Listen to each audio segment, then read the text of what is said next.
யாத்திராகமம் 31 அதிகாரம். பின்னும் கர்த்தர் மோசேயை நோக்கி, நான் யூதாவின் கோத்திரத்தில் ஊருடைய மகனான ஊரியின் குமாரன் பெசலெயேலை பேர் சொல்லி அழைத்து, வினோதமான வேலைகளை அவன் யோசித்து செய்கிறதற்கும், பொன்னிலும் வெள்ளியிலும் வெண்கலத்திலும் வேலை செய்கிறதற்கும், ரத்தினங்களை முத்திரை வெட்டாக வெட்டி பதிக்கிறதற்கும், மரத்தில் சித்திர வேலைகளை செய்கிறதற்கும் மற்றும் சகலவித வேலைகளையும் யூகித்து செய்கிறதற்கும் வேண்டிய ஞானமும் புத்தியும் அறிவும் அவனுக்கு உண்டாக அவனை தேவ ஆவியினால் நிரப்பினேன்.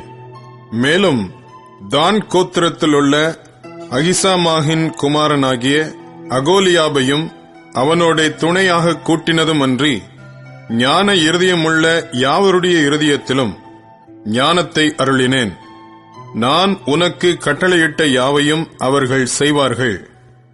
ஆசரிப்பு கூடாரத்தையும் சாட்சி பெட்டியையும் அதன் மேலுள்ள கிருபாசனத்தையும் கூடாரத்திலுள்ள சகல பணிமுட்டுகளையும் மேஜையையும் அதன் பணிமுட்டுகளையும் சுத்தமான குத்து விளக்கையும் அதன் சகல கருவிகளையும் தூப பீடத்தையும் தகன பலிபீடத்தையும் அதன் சகல பணிமுட்டுகளையும் தொட்டியையும் அதன் பாதத்தையும் ஆராதனை வஸ்திரங்களையும் ஆசாரிய ஊழியம் செய்வதற்கான ஆசாரியனாகிய ஆரோனின் பரிசுத்த வஸ்திரங்களையும் அவன் குமாரரின் வஸ்திரங்களையும் அபிஷேக தைலத்தையும் பரிசுத்த ஸ்தலத்துக்கு சுகந்த வர்க்கங்களாகிய தூப வர்க்கத்தையும் நான் உனக்கு கட்டளையிட்டபடியே அவர்கள் செய்ய வேண்டும் என்றார்.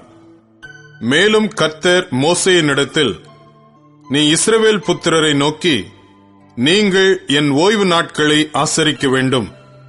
உங்களை பரிசுத்தப்படுத்துகிற கர்த்தர் நான் என்பதை நீங்கள் அறியும்படி இது உங்கள் தலைமுறை தோறும் எனக்கும் உங்களுக்கும் அடையாளமாயிருக்கும்.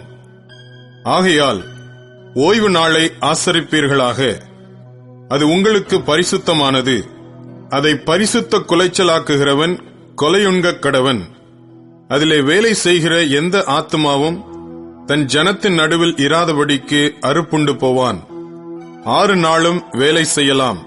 7ஆம் நாளோ வேலை ஒளிந்திருக்கும் ஓய்வு நாள். அது கர்த்தருக்கு பரிசுத்தமானது. ஓய்வு நாளில் வேலை செய்கிறவன் எவனும் கொலை செய்யப்பட வேண்டும்.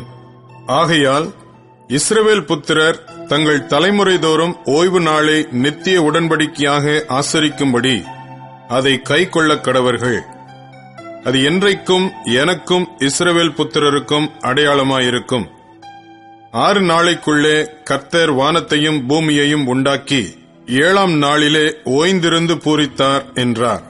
சீனாய் மலையில் அவர் மோசேயோடே பேசி முடிந்த பின் தேவனுடைய விரலினால் எழுதப்பட்ட கற்பலகைகளாகிய சாட்சியின் 2 பலகைகளை அவனிடத்தில் கொடுத்தார்.